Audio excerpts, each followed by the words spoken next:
नमस्कार दोस्तों, देखिए आज हम बात करेंगे आज कंपाउंड इंटरेस्ट। क्योंकि हम जानते हैं कि साधारण ब्याज होता है जो हर हर वर्ष जो हमें ब्याज मिलता है वो समान होता है, ठीक है।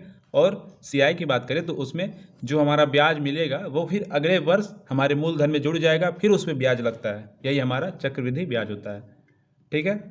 तो अभी देखिए ये हमारा एक क्वेश्चन है, जैसे 10,000 है, ठीक है। 10,000 मूलधन है, ठीक। 10,000 हमारा मूलधन है, जो प्रिंसिपल वैल्यू है 10,000। अब उसमें क्वेश्चन में बोल रखा है कि मूलधन पर 10% वार्षिक ब्याज की दर से 3 वर्ष के लिए दिए गए अवधि के अंतर में चक्रवृद्धि ब्याज के कितने रुपए प्राप्त होंगे। यानी कि हम आपको सपोर्ट डेट 10,000 रुपया दे रखे हैं और हमने बोला कि हम आपसे 10% पर ईयर रेट से ब्याज लेंगे, इंटरेस्ट लेंगे। और 3 वर्ष के बाद पूछ रहा है कि जो चक्रवृद्धि ब्याज यानी सीआई जो हो रहा है वो कितना प्राप्त होगा। तो देखिए सबसे पहले आप जो पहला हमारा ब्याज होगा वो सिंपल इंटरेस्ट के समान होगा। तो आप हमेशा याद रखिएगा, परसेंटेज का साइन हटता है तो नीचे 100 आता है, और 100 से दो जीरो कैंसिल जब करेंगे तो हमारा 1,000। ओके। अब 1,000 हमारा क्या हुआ, यहाँ पे हम अपना ब्याज लिखेंगे। थोड़ा डिस्प्ले छोटा हो रहा है, ठीक है, ध्यान से देखिए यहाँ पे 1,000 हमारा, ठीक है। तो साइड में हमारा ये ब्याज है, ब्याज इधर हम लिखते जा रहे हैं क्योंकि हमसे ब्याज की बात कर रखा है, ठीक। अब देखिए फिर ये ब्याज हमारे मूलधन में जुड़ जाएगा, तो आपको सीधे इसके नीचे लेके चलना है, ठीक है। 1,000 जुड़ेगा तो हमारा फिर जो नया मूलधन होगा वो 11,000, ठीक। फिर 11,000 का 10% निकालेंगे तो 2 जीरो नीचे से कैंसिल होगा, एक ऊपर से, सीधा सीधा ऐसे आप याद रखिएगा। 10% का मतलब एक जीरो के आगे पॉइंट लग जाएगा, तो हमारा जो दूसरा ब्याज होगा वो 1100 मिलेगा।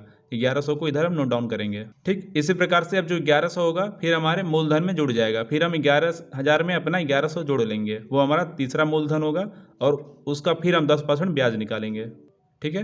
तो हम लोग का जो तीसरा वाला आया वो 12,100। अब इसका 10% का मतलब एक डेसिमल आगे लग जाएगा, ठीक है। राइट हैंड साइड से हम चलेंगे लेफ्ट की तरफ, एक डेसिमल आगे लग जाएगा। याद रखिएगा 10% पूछ रहा है तो एक दशमलव आगे लग जाता है। 100% पूछे तो 100 मतलब 2 जीरो, 1,000 पूछे तो 3 जीरो। ये कॉन्सेप्ट आपको याद रखना चाहिए, ठीक है। देखिए जैसे अगर आप काटेंगे भी तो 2 नीचे कटेगा, एक ऊपर कटेगा, फिर एक इधर से कटेगा, फिर वही डायरेक्ट हम लोग सीधे क्या करते हैं, एक डेसिमल आगे लगा देते हैं ऐसे, ठीक है। अब इसको भी हम जोड़ सकते हैं, यहाँ पे 1210 हमारा एक ब्याज और हमें मिला, ठीक। अब तीनों को जोड़ लेंगे तो हम लोग का ये जो लास्ट में सीआई पूरा मिला है वो हम लोग का ब्याज हो जाएगा।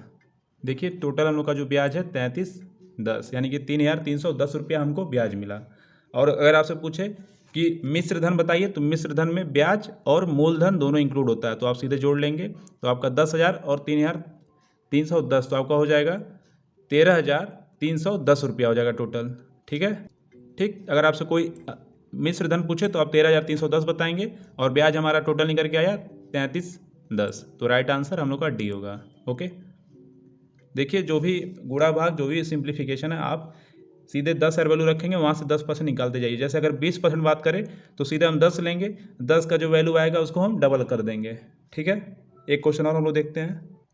जैसे इसमें दिया है कि 3,000 रुपये का 20% वार्षिक ब्याज की दर से चक्रवृद्धि ब्याज की दर से, ठीक है, 2 वर्ष का चक्रवृद्धि मिश्रधन क्या होगा। इसमें ए पूछ रखा है, तो आइए हम सॉल्व करते हैं।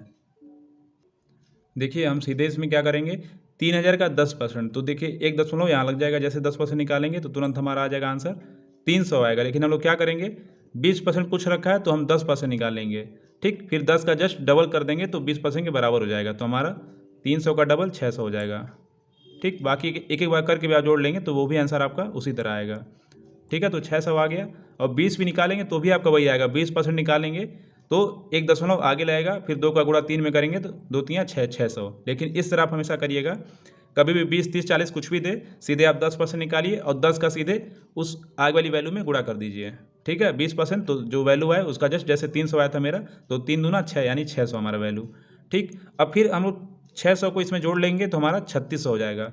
फिर 3600 का 10% निकालेंगे तो 360 आएगा, ठीक। एक बार देखिए 3600 है यहाँ पे, क्योंकि ब्याज हमेशा जुड़ता जाएगा, ठीक है। फिर इसका जब 10% हम लोग सेम निकालेंगे तो 360 आएगा, फिर 360 का हम डबल करेंगे क्योंकि 20% पूछ रहा है, ठीक। तो जैसे डबल करेंगे तो हमारा 720 हो जाएगा। अब ऐसे भी जोड़िएगा, 300 300 600 और 6 6 60 60 आपका 120, तो 600 और 100 700 और 20 आपका जुड़ जाएगा 720, तो 2 हमारा सीआई मिल गया। अब तीसरे पे चलते हैं, फिर इस ब्याज को हम जोड़ेंगे उसमें। देखिए 720 को जोड़ेंगे तो जस्ट ऐसे होगा, 6 6 12, यानी कि 0 0 ऐसे जोड़ते चले जाइएगा आप लोग लेफ्ट राइट करके, जीरो जीरो हो जाएगा, फिर जीरो और दो दो होगा, फिर 6 6 12 और एक 13, यानी कि 6 7 13, 13 के 3 हाथ में एक, ठीक। फिर एक 3 है, फिर जो एक कैरी हम लिए थे, जो हाथ में एक हम लोग का कैरी था, वो 3 में एक जोड़ेगा 4, यानी कि 4320। फिर इसका 10% निकालेंगे तो 432, फिर 432 का डबल करेंगे तो 32 का डबल आपका हो जाएगा 64, और 400 का डबल 800, यानी 864 होगा। ठीक है, तो आप टोटल जोड़ लेंगे, टोटल को जोड़ के फिर इसमें जोड़ लेंगे। लेकिन सॉरी, इसमें 2 वर्ष पूछ रखा है ना, तो हमें ये नहीं करना है। ठीक, पैटर्न यही था, याद आप ऐसे कर लीजिएगा, बस 2 वर्ष पूछा था। तो हम 600 और 720 को जोड़ लेंगे, टोटल हम लोग का जो वैल्यू निकल के आएगा फाइनली वो 1320 आएगा। जो हम लोग का ब्याज है 1320, 2 साल में 3000 रुपये पे हमको 1320 रुपया ब्याज मिला। ठीक, अब में से धन पूछ रखा है तो 1320 और 3000 जोड़ेंगे तो सीधे देखिए आपको यहाँ पे ज़्यादा पेन चलाने की ज़रूरत नहीं है। 3000 और 1000 4000 होगा, और 320 यानी 4320 सीधा सीधा राइट आंसर। ठीक, जितना मैं कैलकुलेशन यहाँ पे किया हूँ आपको करने की ज़रूरत भी नहीं है, आप सीधे ऐसे निकालेंगे। 3000 का 10% 300, और 300 का हमको 20 पे ले जाना है तो सीधे 600। ठीक है, कैलकुलेशन को बिल्कुल एक्यूमुलेट बिल्कुल छोटा करते जाइए। अब 600 हमारा उस वाले ब्याज में फिर जुड़ जाएगा, फिर दूसरे साल हमको ब्याज मिलेगा 3600 पे, फिर 3600 का 350, 360 होगा, 360 का डबल करेंगे तो 300 300 600 होता है, और 60 60 का डबल 120, तो 600 120 जोड़ेंगे तो 720 होगा। बोलेंगे, बोल के प्रैक्टिस करेंगे, रिवीजन करेंगे तो मैथ आपको काफ़ी अच्छे से समझ में आएगा। बिल्कुल आसान तरीका है, बहुत सारे इसके ट्रिक होते हैं, 2:1, फिर आपका 3 4 4 1, तो वो सब आपको यहाँ पे कुछ भी काम का ज़रूरत नहीं है, आप ऐसे कर लेंगे सारे क्वेश्चन। ठीक है, ओके। अगर आपका जैसे 25 दिया हो तो आप ऐसे 20 निकालेंगे, फिर उसका 5% निकालेंगे। जैसे 10 निकला है 600, अगर 5% 25% हो तो सीधे आप 10 का आधा कर लेंगे। जैसे 600 मेरा आया है और 15% की बात किया है, तो हमको पता है कि 3000 की वैल्यू 600 है, 10%, और 15% बोल रखा है तो सीधे 600 का 5 कर लेंगे, 5% सीधे 2 से भाग दे देंगे, यानी 300, यानी कि 300 का 15% हमारा हो जाएगा 900। तो इस तरह से हम लोग सारे क्वेश्चन कर लेंगे। ये बिल्कुल बेसिक था, और इसके बाद से हम थोड़ा सा टफ की तरफ आगे बढ़ेंगे। अभी 2 हमारा स्टार्टिंग का ये क्वेश्चन था। ओके, तो इसी के साथ यहाँ पे लेक्चर ख़त्म करते हैं, फिर नेक्स्ट पार्ट हम जल्दी अपलोड कर देंगे।